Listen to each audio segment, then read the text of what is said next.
Look at this Grassley letter from over a year ago. We know that President Obama, James Comey, Susan Rice, and others held multiple meetings in January of 2017 about the disinformation, as the New York Times is suggesting, dossier. Joe Biden even attended one of those meetings.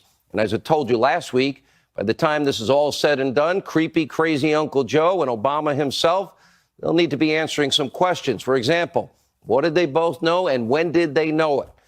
Just how long were they using campaign opposition research to spy on a presidential candidate of the opposition party?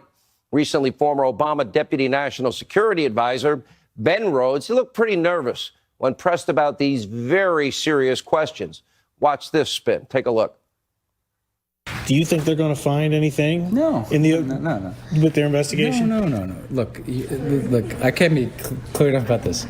We didn't even know that there was an FBI investigation of Trump. I didn't.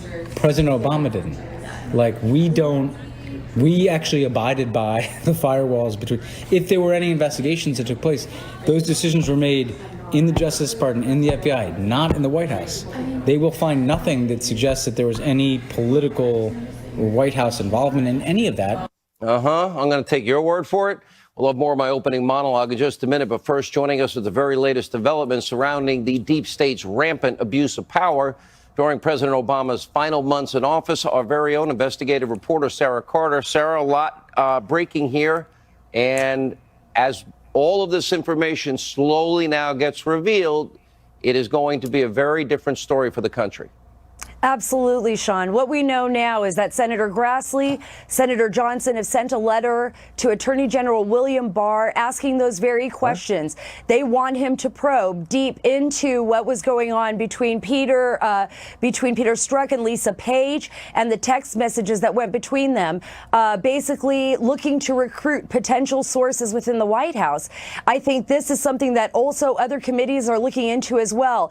Ben Rhodes, he spoke at Georgetown University. Nicholas Ballasy wrote that story asking him very significant questions. What did the Obama White House know? Now, Ben Rhodes has denied this completely. He is saying that the White House knew nothing, just as you said, but there's going to be a significant investigation. Remember, John Brennan, James Clapper, James Comey, the former FBI director, were all very well aware of what was going on.